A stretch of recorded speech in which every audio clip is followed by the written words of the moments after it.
Bismillahirrahmanirrahim. Assalamualaikum warahmatullahi wabarakatuh. Perkenalkan, nama saya Muhram Syariki dari program studi Islam Interdisipliner Universitas Nahdlatul Ulama Yogyakarta. Pada kesempatan kali ini, saya ingin membahas tentang metode pembagian harta warisan dalam ilmu mawaris beserta contoh perhitungannya. Yang mana materi ini sangat penting karena dalam ilmu faraid kita tidak hanya mengetahui siapa saja yang berhak menerima warisan, tetapi juga memahami bagaimana cara menghitung bagian masing-masing ahli waris sesuai dengan ketentuan syariat Islam. Nah, masuk pada pengertian metode pembagian warisan adalah tata cara menghitung dan membagikan harta peninggalan seseorang kepada ahli waris yang berhak sesuai dengan ketentuan Al-Quran, hadis, ijma, dan ilmu faraid. Sebelum harta dibagikan kepada ahli waris, ada beberapa hak yang harus diselesaikan terlebih dahulu, yaitu 1. Biaya pengurusan jenazah, 2. Pelunasan utang pewaris, 3. Pelaksanaan wasiat maksimal sepertiga dari harta dan tidak diberikan kepada ahli waris kecuali dengan persetujuan ahli waris lainnya. 4. Setelah semua kewajiban tersebut selesai, barulah sisa harta dibagikan kepada ahli waris. Dasar hukumnya terdapat dalam Quran Surah An-Nisa ayat 11 dan 12 yang menjelaskan bahwa pembagian warisan dilakukan setelah wasiat dan utang diselesaikan. Masuk pada pembahasan langkah-langkahnya menghitung warisan dalam ilmu mawaris. Biasanya pembagian dilakukan melalui beberapa langkah berikut. 1. Menentukan siapa saja ahli waris. Pertama, kita harus mengetahui siapa yang masih hidup ketika pewaris meninggal. Misalnya istri, suami, anak, ayah, ibu, atau ahli waris lainnya. Kedua, menentukan bagian masing-masing ahli waris. Bagian setiap ahli waris sudah ditentukan dalam Al-Quran. Misalnya, suami mendapatkan 1/2 apabila tidak ada anak, atau 1/4 apabila ada anak. Istri mendapatkan 1/4 apabila tidak ada anak, atau 1/8 apabila ada anak. Ibu di sini mendapatkan 1/3 apabila tidak ada anak dan tidak ada beberapa saudara, atau 1/6 apabila ada anak. Ayah mendapatkan 1/6 apabila pewaris mempunyai anak. Selanjutnya, anak laki-laki memperoleh bagian 2 kali lipat dibanding anak perempuan.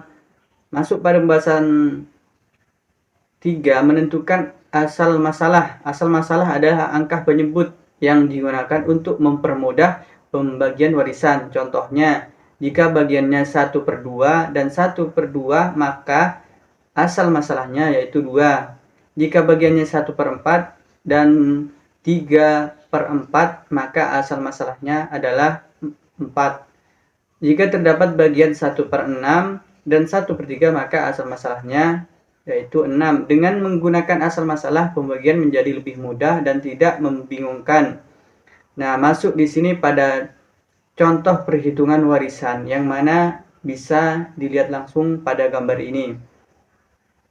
Contohnya, Pak Ahmad meninggal dunia dan meninggalkan harta sebesar 120 juta. Ahli warisnya adalah istri, 1 anak laki-laki, 1 anak perempuan.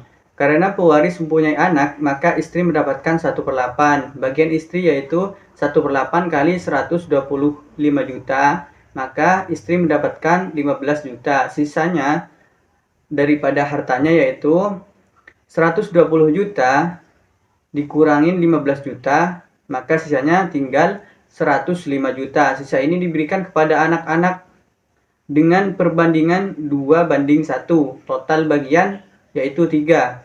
Pertama, anak laki-laki memperoleh 2/3 kali 105 juta, maka anak laki-laki memperoleh 70 juta. Sedangkan anak perempuan 1/3 kali 105 juta, maka anak perempuan memperoleh 35 juta. Jadi pembagiannya adalah istri mendapatkan 15 juta, anak laki-laki mendapatkan 70 juta, anak perempuan mendapatkan 35 juta.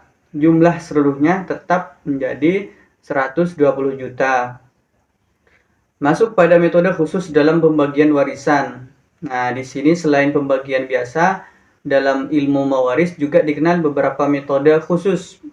Satu, metode aul. Aul digunakan ketika jumlah bagian ahli waris lebih besar daripada jumlah harta waris. Akibatnya semua bagian dikurangi secara proporsional agar seluruh ahli waris tetap memperoleh haknya. Dua, metode rod. Rod digunakan apabila setelah semua ahli waris menerima bagian yang telah ditentukan, masih terdapat sisa harta sedangkan tidak ada ahli waris laki-laki sebagai penerima sisa, yaitu asobah. Sisa tersebut dibagikan kembali kepada ahli waris yang berhak menurut ketentuan ilmu faraid. Tiga, metode asobah. Apabila di sini asobah adalah ahli waris yang menerima sisa harta setelah seluruh ahli waris yang memiliki bagian tertentu atau ashabul furud atau memperoleh haknya. Contohnya adalah anak laki-laki, saudara laki-laki, atau ayah dalam kondisi tertentu. Sebagai kesimpulan di sini yaitu metode pembagian warisan dalam Islam dilakukan secara bertahap. Pertama, menyelesaikan hak-hak yang berkaitan dengan harta peninggalan seperti biaya, pemakaman, utang, dan wasiat. Setelah itu, menentukan siapa saja ahli waris yang berhak menerima warisan. Kemudian, menghitung bagian masing-masing sesuai ketentuan Al-Quran dan hadis. Dalam ilmu mewaris juga dikenal beberapa metode khusus seperti aul, rod, dan asobah yang digunakan ketika pembagian warisan tidak dapat diselesaikan dengan cara biasa. Demikian, memahami metode ini, kita dapat membagikan harta warisan secara benar, adil, dan sesuai dengan syariat, sehingga hak setiap ahli waris tetap terjaga. Sekian penjelasan dari saya. Assalamualaikum warahmatullahi wabarakatuh.